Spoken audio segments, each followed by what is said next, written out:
Have you ever seen face-to-face an alien being? Yes, I have. Absolutely. Are we truly alone in the universe, or are there civilizations waiting to reveal themselves? Thanks in large part to ufology, Dr. Stephen Greer has been sponsoring a symposium on the subject. You may have heard a lot about UFOs lately. He is carefully dissecting a network of lies put in place by governments and mysterious organizations that have been keeping the public in the dark for decades. Evidence buried, witnesses silenced, and a carefully constructed storyline designed to keep things under control. However, the mask is now being removed. The truth that Dr. Greer is exposing, the conspiracy between superpowers and extraterrestrial advanced civilizations, is more incredible and terrifying than anything we have ever imagined. This goes beyond simple conspiracy theories. This is the moment when everything changes.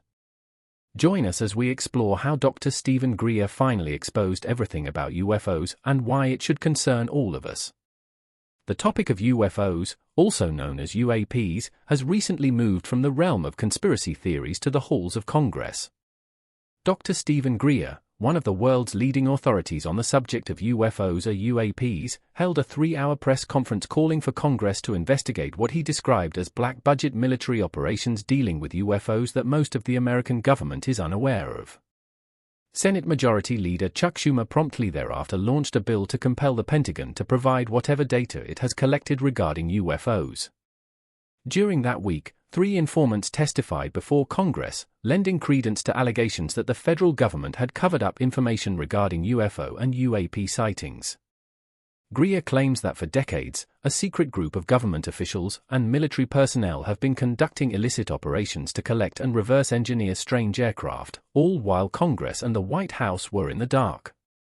Over the course of decades, Greer gathered evidence of what he dubbed an unlawful secret government and revealed the stories of more than 700 high-level government and corporate whistleblowers who were willing to testify about the extraterrestrial subject.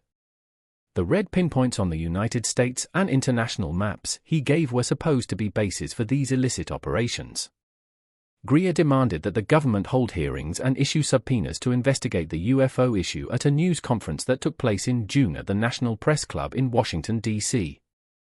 Later, 3 former military members, all of whom previously spoke publicly about their first-hand knowledge of reported encounters with otherworldly flying objects, paired Greer's June call for Congress's attention on the topic.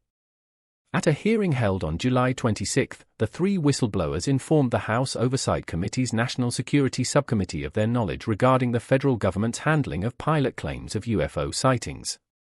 The 3 whistleblowers spent almost 2 hours testifying at the session.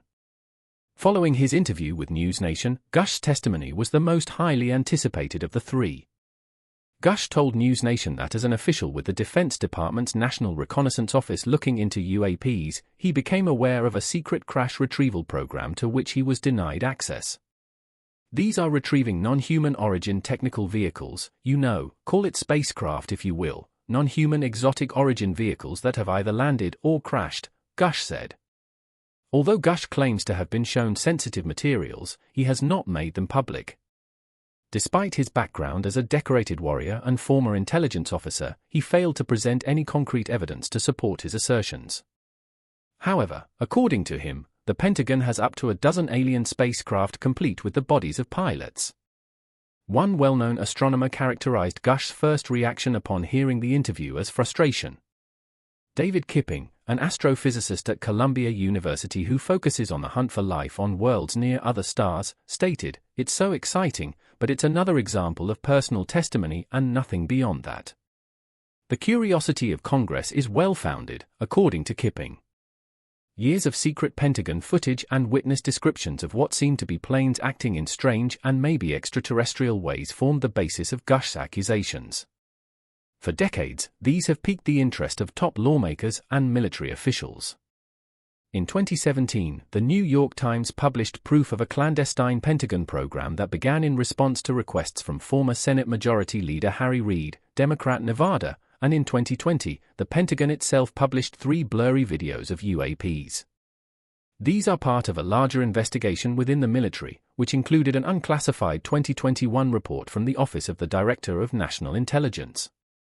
Government authorities from the Office of the Director of National Intelligence stated in that study that UAPs seem to display anomalous flight characteristics in a handful of occurrences. However, they stressed that there were natural explanations. A 2023 follow-up to that report identified more than 170 instances worthy of further study, including some that appear to have demonstrated unusual flight characteristics or performance capabilities. All that suggests that something strange is going on. Grush is a credible source, according to Kipping, since he is part of the UAP task force that operates internally. There's no reason to believe he is lying or disingenuous, Kipping said. But after 70 years of UFO culture wars, conspiracy theories, and cynicism, it is not enough to move the needle to have another anecdotal account, Kipping said. Vice President of the Union of Concerned Scientists and Sociologist at the RAND Corporation, Melissa Fukuan, warned that Americans should evaluate any fresh and startling claims, including claims of possible alien contact. According to experts who spoke with The Hill, the scientific issues with Gush and the Pentagon's claims are similar to those with anecdotal or isolated incidents. With the possible exception of personal trustworthiness, according to Harvard astronomer AI Lab, the military should make this information public if they possess it. All people should have access to any extraterrestrial objects if they exist, an argument based on let's have an advantage compared to other nations or any other national security concern would work, but this is totally out of place. However, Lab did acknowledge the possibility that Gush could be mistaken. It's plausible that Gush was deceived or intentionally misled, potentially to conceal clandestine weapons programs that involve human elements. It's hearsay. It could be fabricated, or it could be that some sections developed special weapons that they don't want us to think the US has, according to Lub. The broader problem with all eyewitness UAP accounts, even those from the military, is that we have no idea what the false alarm rate is, said Kipping. Humans are prone to erroneous identification to varying degrees, and when faced with inexplicable events, humans have a tendency to classify them according to culturally familiar norms. According to Kipping, this is why UFO sightings are a largely American phenomenon. In the UK, where he comes from, people are more likely to think the anomaly they saw was a ghost. According to Kipping, pilots will still occasionally witness strange occurrences, some of which they will report and others, probably lesser of which, will stay unexplained.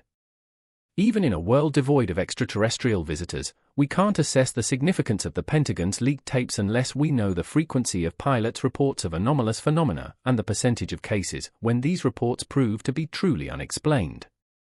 If sightings of anomalies that ultimately prove to have other explanations happen once a century, UAPs are really interesting because the recent sightings are way above baseline. The 2021 Pentagon report similarly complains that data from fighter jet cameras and spooked pilots raises questions it cannot provide answers for. Both public and commercial sectors are arguing over how to compile such records. After coming to the conclusion that without one, it is impossible to determine how unusual the results are, NASA, according to the Spergel Group, should put its money into collecting UAP data that is well calibrated, verifiable, and testable if it wants to understand the claims. Meanwhile, public and private institutions are working on a broad-based new push to get data related to extraterrestrial life, from new monitoring programs to space archaeology and the US's own interstellar research mission that might allow scientists to draw usable conclusions about both UAP and the possible existence of alien life. According to Kipping, there is at least one level of plausibility to Gush's allegations that the government has spacecraft that are sufficiently intact for federal agencies to have removed technology and the corpses of pilots from them. Intelligent alien life forms, if they do exist, may have a reason to come to Earth. Why would extraterrestrials care about Earth at all? Is it possible that aliens are just stopping by Earth for a quick bite to eat if they aren't interested in enslaving or having children with us? Some of the most basic characteristics of life's molecules are at the heart of the debate about whether or not extraterrestrial biochemistry could digest humans as food. Proteins, DNA, and RNA are polymers of amino acids, bases, and sugars, respectively. However, our hypothetical alien visitors could have a good incentive to visit Earth for mining purposes. Earth and asteroids share a lot of the same solid composition, but our globe is far from being a static object, rather, it's a dynamic, active system. Specifically, the Earth's crust is constantly shifting and breaking apart as its thin layers slide across the hot, gooey mantle, pressing against one another, crushing, tearing away to form new crust or subducting beneath one another. This churning process of plate tectonics is likely experienced by only a tiny fraction of the terrestrial planets. For example, neither Venus nor Mars undergo this process. Maybe extraterrestrials would visit Earth because of our unique plate tectonics and the concentration of certain metals. For them, the fact that our tectonics have also allowed a diverse biosphere to form would be a minor nuisance. Alien civilizations could settle on any number of stony planets in the cosmos. Yet, in order to maintain complex life, a terrestrial planet may require more than just a habitable zone location. Complex life on Earth necessitates considerably more stringent environmental conditions than the hearty microbial cell communities that thrive on inorganic energy deep below the surface. It is believed that many Earth characteristics, not only our warm oceans, play an essential role in sustaining a stable surface environment over long periods of geological time. A huge moon keeps the planet's spin axis from wobbling too much, plate tectonics function to regulate the climate, and the global magnetic field deflects the solar wind and keeps the atmosphere from being swept away into space. Perhaps extraterrestrial civilizations see Earth and similar worlds as desirable colonies because of their relative rarity. However, how exactly would they be able to tell that we are even here, intentionally or unintentionally? Humanity has been sending radio waves into space for around 100 years now. That means extraterrestrials with highly sensitive radio telescopes could potentially detect our presence through their radio programs. Still, the Earth-centered light-speed expanding radio bubble that announces our technological emergence is barely about 200 light-years across.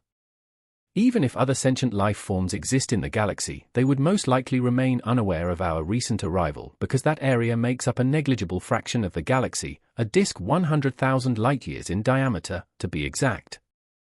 The Earth has been obviously alive for hundreds of millions of years, even though humans have only been noticeably civilized for 100. This brings us to one of the most talked about issues in astrobiology right now. The rapid production of oxygen as a byproduct of photosynthesis by living organisms on Earth, particularly plants and cyanobacteria, has led to its accumulation in the atmosphere. From a few percent at the beginning of recorded history to 1/5 of the air we breathe today, being a highly reactive gas, oxygen has only been able to build up in the atmosphere due to the continual replenishment it receives from living things. Actually, astrobiologists believe that the existence of oxygen in the atmosphere, especially when combined with a reduced gas like methane, is a biosignature of life on Earth because it is so uncommon to the planet's geochemistry.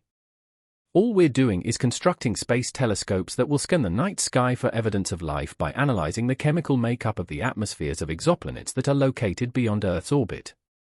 Using spectroscopy, and our arrival on the galactic stage is that of a relative newcomer.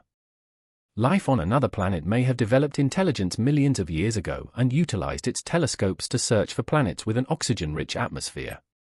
This particular period in galactic history is not unusual, but is the fact that the Earth is obviously sporting biology prompted anyone to say hello. Thanks for watching another episode of Space Voyager. While you're still here, make sure to click the video on your screen for more mind-blowing videos about space.